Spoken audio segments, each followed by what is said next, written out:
reprend parce que j'avais pas coupé le wifi. Donc comme je me suis approché de la mairie, qu'il y a le wifi public de la mairie, ça m'a demandé si je voulais me connecter. Donc c'est intéressant là. Donc, déjà on voit il n'y a vraiment pas de, y a pas de terrasse, hein. Alors, sauf là-bas. Mais sinon c'est vide quoi. C'est comme normalement quand ils démontent les terrasses, c'est au mois de novembre. Ils poussent le matériel pour qu'ils puissent enlever les parasols et les porte-menus et compagnie. Là on a la mairie avec les panneaux du premier tour. Alors, est-ce que c'était vraiment utile de faire un premier tour 2 jours avant de confiner les gens? Surtout qu'il y a quelques assesseurs, bénévoles. Alors, peut-être pas à Avignon, mais en tout cas en France, il y a des assesseurs qui ont été malades. Voilà, là, on a des affiches qui ont un peu vieilli avec le soleil. Mais la deuxième manche pour prendre la mairie d'Avignon n'est toujours pas faite. Alors, on va aller voir un petit peu les roses en regardant l'hôtel de l'horloge. Hop, là,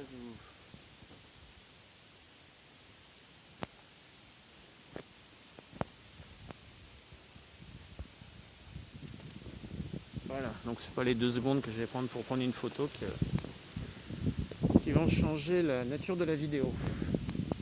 Donc on verra qui c'est qui prendra la mairie. Normalement, la maire actuelle devrait engager un deuxième mandat. Et comme dit l'adage, il faut quand même pas vendre la peau de l'ours avant de l'avoir tué. Ah, et là on est à 13, le conseil général du 13. Je savais pas qu'on avait été racheté par les Bouches-du-Rhône. On va leur demander des sous alors. Alors ça c'est la mosaïque de la mairie d'Avignon. Donc la devise de la ville c'est Ongibus et Rostros, c'est-à-dire à bec et à griffe. Alors pourquoi à bec et à griffe? Parce que on pourrait prendre ça pour des aigles, mais c'est des gerfaux qui tiennent par le bec et les griffes les 3 clés de la ville. Donc ça c'est une mosaïque qui a quelque part mieux résisté aux épreuves du temps que les pierres, hein. Il y a certains endroits, pour combler les trous, ils ont mis du béton. La mosaïque, elle tient relativement le coup. La place a été faite sous Jean-Pierre Roux avec la rue de la République. Le macadam a été refait sous Marie-Josée Roig et depuis que nos amis du Gilet jaune sont passés, on a des jolis trous avec des poubelles encastrées parce qu'elles ont complètement cramé dans le macadam, donc il va falloir tout refaire. Donc normalement, le maire, si elle est réélue, devrait refaire la rue de la République.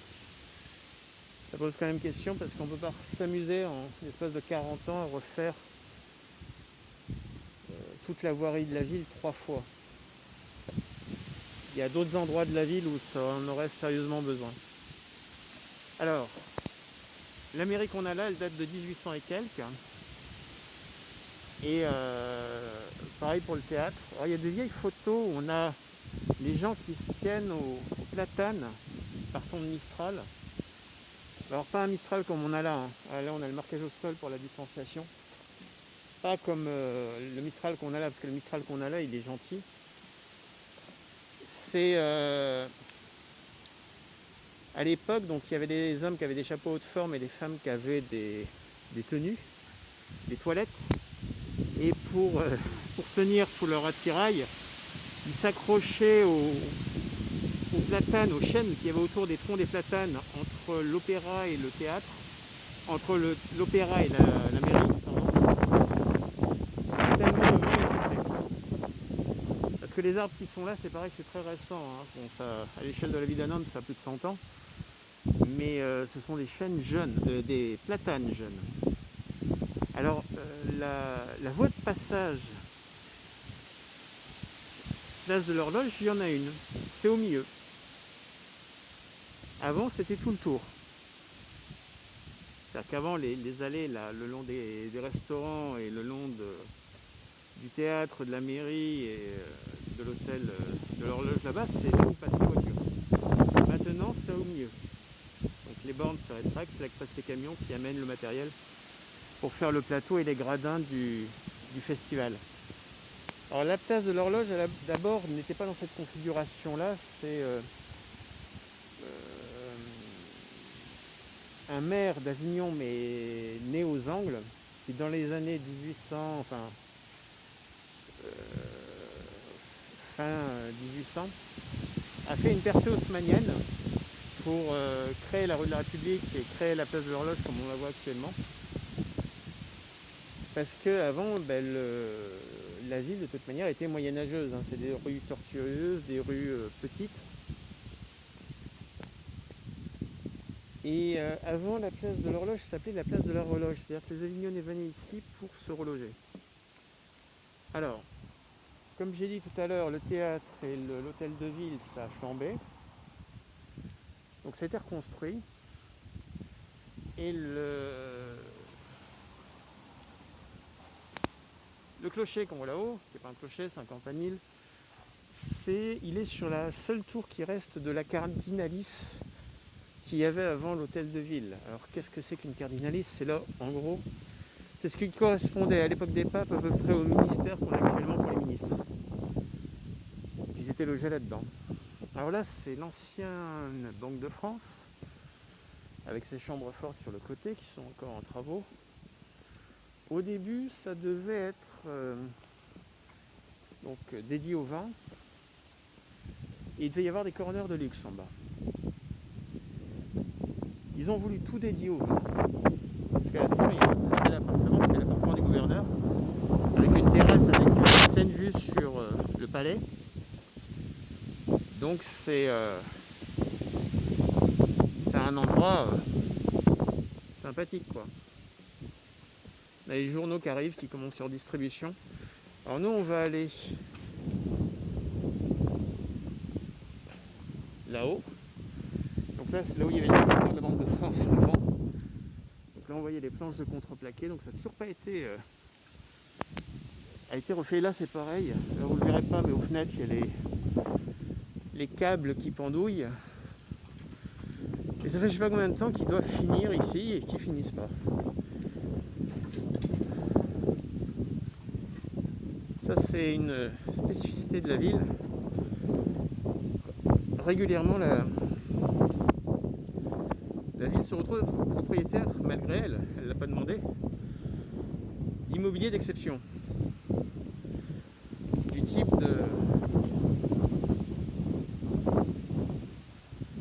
de la Banque de France. Ou de l'hôtel qui est juste en face le Palais des Papes, que je vais vous montrer. Qui avant était le conservatoire. Le conservatoire a été déménagé à la place du tribunal d'instance, de grande instance, si ma mémoire ne me fait pas trop défaut, qui était avenue du Général Leclerc à côté de la place Pli, qui est un conservatoire régional. Et donc, alors ce bâtiment a retrouvé une affectation en partie, mais les chambres d'hôtes, pour l'instant, ça y est pas. Les magasins, toute la surface, et peut-être un tiers de la surface qui est exploitée actuellement, même pas. Et donc là-haut, vous avez la terrasse de l'ancien appartement du gouverneur avec pleine vue sur le Palais des Papes. Et là, donc, on entend qu'il y a des jeunes là-haut au calvaire. Et là, donc, on a l'hôtel de Monet, qui est l'ancien conservatoire. Ça avait 3 projets sur ce bâtiment. Donc, qui est transféré à la mairie, enfin, qui appartenait à la mairie. Pendant un temps, ça devait être ce Marie-Josée Roig, donc un hôtel de luxe avec des abonneurs. Ensuite, ça devait être une auberge de jeunesse. C'était un projet d'une des personnes qui se présentaient à la mairie à une précédente échéance municipale. Et le maire actuel devait en faire la maison des Avignonnais. Il n'y a pas. Un peu comme la gratuité des bus. Parce que la première fois que Cécile s'est présentée, elle voulait nous proposer la gratuité des bus. Maintenant, elle veut juste nous proposer la gratuité pour les étudiants et les seniors.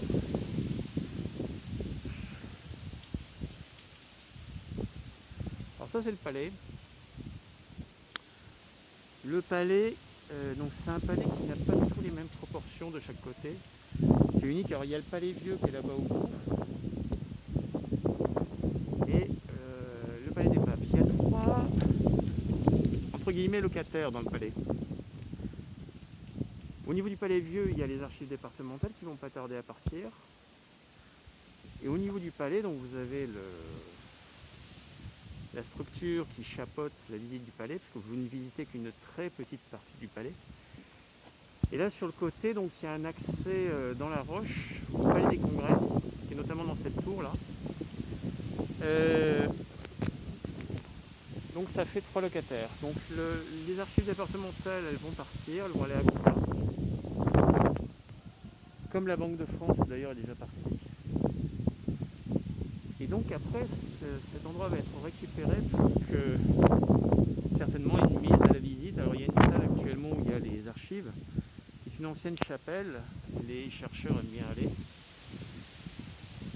Cette année il n'y aura pas de festival, donc pas de gradin, pas de plateau, ce qui veut dire aussi, selon les mesures qui seront prises pour autoriser ou non les manifestations de plus de 10 personnes, voire plus de 100 personnes, plus de 500 personnes, enfin bref. Après le festival, on a enlevé les gradins, il restait le plateau, il y avait Luminescence qui était un spectacle pendant 2 mois jusqu'à fin septembre, début octobre, à 360 degrés en jeu de son et lumière, qui permettait d'avoir une animation dans le palais le soir et donc un visuel sonore qui pouvait être vu par les gens. Alors est-ce que cette année ils le montreront? S'il n'y a pas de plateau, un peu difficile. Et c'est la même chose pour une autre salle qui est le cloître des Carmes, puisque après le festival, la structure est louée au tremplin de jazz qui se déroule sur fin juillet, début août.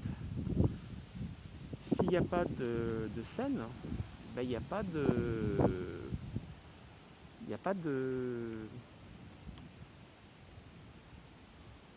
Il n'y aura pas de tremplin de jazz. Là-bas, on a un monsieur en plein milieu. Alors là, le parvis sur lequel on est, c'est le plafond du parking du Palais des Papes. Parce que c'est un parking qui date de 74, donc ils ont creusé, ils ont fait un gros trou. Et ils ont donc mis le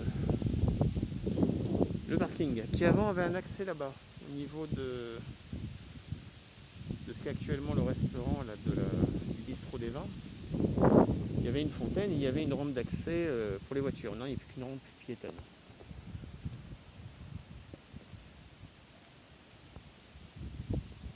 Le palais.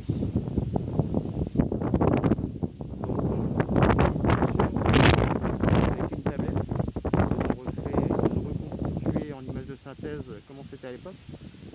Parce qu'il y a le palais, mais il n'y a plus grand chose dedans. Ça a servi de caserne militaire. Et donc, les soldats, pour arrondir la solde, ont enlevé les peintures peintes. Il y avait des tapisseries, il y avait de la vaisselle en or massif qui était comptée à chaque fin de repas. La vaisselle en or massif, on ne l'a jamais retrouvée, parce que le dernier pape s'est enfui. La vaisselle est repartie en Italie. Elle n'a jamais été retrouvée. Dans ce palais, dans les années 70, il y a eu l'exposition Picasso. Alors, quand en 47 Villard vient à Avignon, il ne vient pas au mois de juillet, il vient au mois de septembre, parce que c'est la semaine des arts. Il voit la cour d'honneur nue, et lui qui voulait démocratiser le théâtre dit c'est un endroit qui peut s'y prêter. Et les premières scènes du festival, les premières éditions, c'était des chaises sur la terre battue. Et la logistique était fournie par le 7e génie, parce que Avignon avait un régiment de 7e génie, donc qui s'occupait de normalement construire des ponts, etc. Donc il y avait des tentes qui étaient disposées dans le palais Et il y avait Picasso. Et Picasso est venu faire une exposition, une dernière exposition dans les années 70. il a proposé à la ville de lui donner des œuvres. Je dis bien, Picasso, son vivant, a proposé à la ville d'Avignon de lui donner des œuvres de Picasso. On sait combien ça coûte aujourd'hui la moindre croûte avec la signature de Picasso. Eh ben ils ont dit non. Ils ont donné. C'est une dame avec qui j'ai visité le palais cet été qui nous a raconté ça, parce qu'elle était bénévole lors de l'accrochage des œuvres de Picasso dans le palais. Alors aujourd'hui, si on voulait refaire une manifestation de ce type, ce ne serait pas possible, dû aux assurances et à tout le reste. Alors après, il y a le petit palais qui est là-bas, que vous ne verrez pas, qui contient de la peinture italienne. Alors, je vais vous parler du petit palais en allant au pont Saint-Ménézet. Donc on regarde une dernière fois, hop là, et on y va. Alors le petit palais, il y a de la peinture italienne dedans qui est près du musée du Louvre. C'est près du musée du Louvre. C'est des peintures iconiques sur bois. Et c'est très intéressant. Alors là, on a le jardin avec des herbes folles d'une annexe de la BNP Paribas. Là, c'est la banque privée Paribas. Pourquoi ils ont des sous? Alors qu'aujourd'hui, ils font les difficiles pour accorder des prêts aux gens. Et qu'on a sauvé leur cul en 2008. Ces messieurs, enfin pas que la BNP, mais bon, un certain nombre de banques françaises et autres, même quand l'État garantit un prêt à 90%, ils ne veulent pas garantir le prêt. Alors là, ce que vous avez là, c'est un quartier qui s'appelle le quartier de la Balance, qui a été rasé dans les années 70, qui a été refait. Version moderne. Vous avez une fontaine. Il y a une cour il y a une place qui s'appelle la place Campana, où il y a une horloge qui ressemble un peu aux sculptures qu'on voit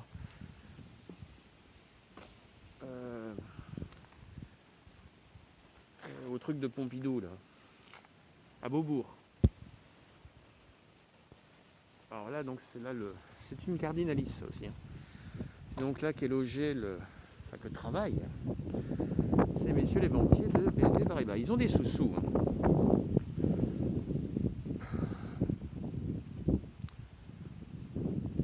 Alors pour revenir au Petit Palais, c'est un musée qui est gratuit.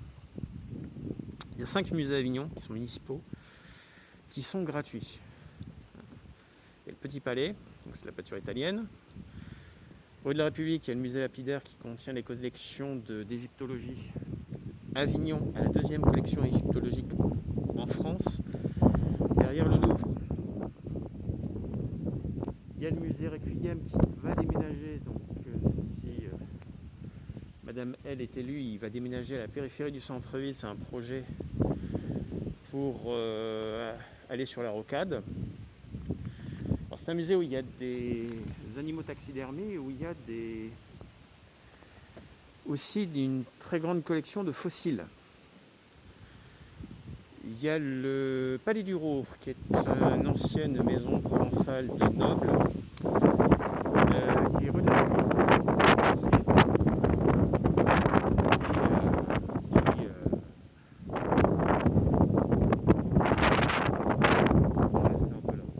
Qu'est-ce qu'il fait, lui?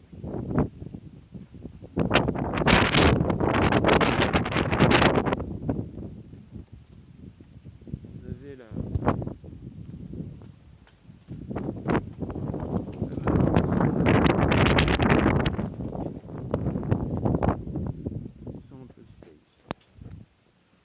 Bon.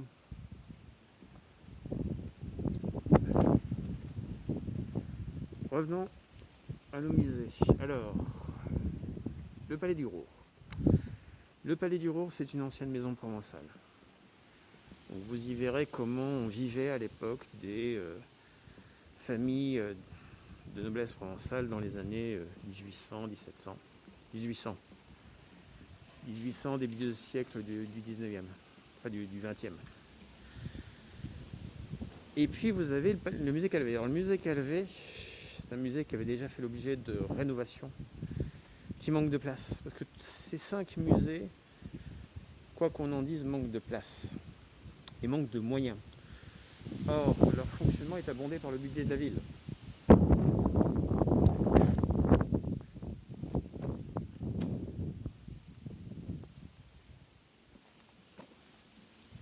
Donc ils ont été rendus publics, gratuits. Là, ils nous ont mis 2 fauteuils surélevés sur des promontoires en béton, faut pas se casser la gueule. Et là, ils nous ont mis une petite fontaine. Une petite fontaine à côté du Notel. Le Notel, la petite fontaine, le Notel. Parce qu'on manque de points d'eau à Avignon. Alors là, c'est le passage de tous les gens qui vont du Palais des Papes vers le pont.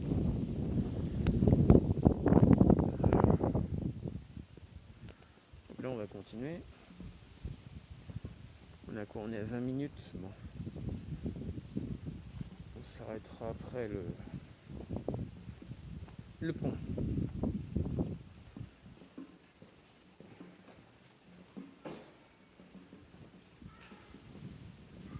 Alors, vous pourrez me dire pourquoi il nous fait visiter la ville la nuit. Alors, déjà de jour, il y a le bruit plus tous les gens. Et bien sûr, le but c'est pas de filmer les gens. D'autre part, c'est beaucoup plus silencieux. Et puis moi, comme je suis un peu public à risque, je préfère moins voir de monde possible. Donc, moins je vois de monde, mieux je me porte. Il faut que j'aille marcher, problème de circulation. Voilà, vous savez tout. Alors, continuons. Alors, donc là, on est derrière le Palais des Papes. Et on va aller voir un peu le pont. Le fameux pont. Le pont d'Avignon. Alors là, on a un restaurant. Je vous parle de celui-là. Je pourrais vous parler de beaucoup d'autres. Mais celui-là, il est un peu à l'écart. Et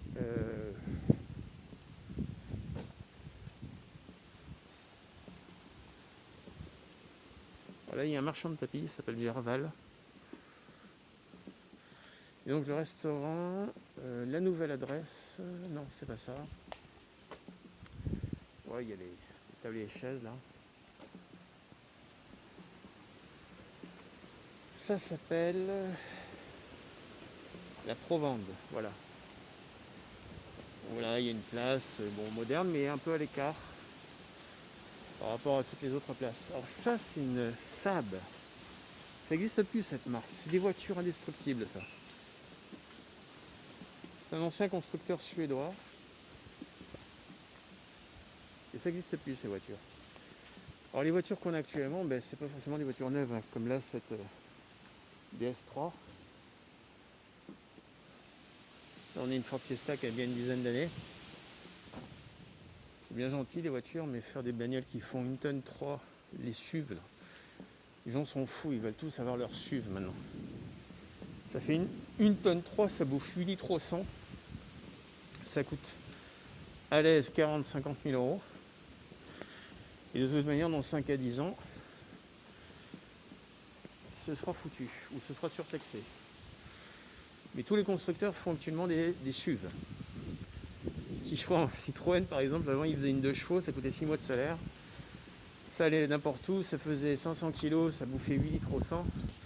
Et c'était très facilement réparable. Maintenant, dès qu'il y a le moindre problème, c'est tout électronique. Impossible d'y toucher. Une 2 chevaux, tu l'amenais à 2 millions de kilomètres. Aujourd'hui, une bagnole, si tu l'amènes à 150 000, c'est le maximum. Je déteste les voitures. J'ai mon permis, mais j'ai l'amoxophonie, c'est-à-dire j'ai peur de conduire au volant. Et je déteste les poêles à mazout. Voilà, ça c'est dit. Donc, il y aura beaucoup de vent autour des remparts. Donc, pour le son, ben, accrochez-vous ou déconnectez-vous. Choisis pas utiliser un tour. Alors là, on a des crénelés. C'est quoi les crénelés, hein? Le Rhône de temps en temps.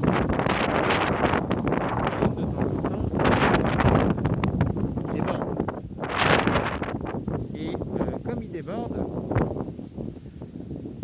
on met les remparts, c'est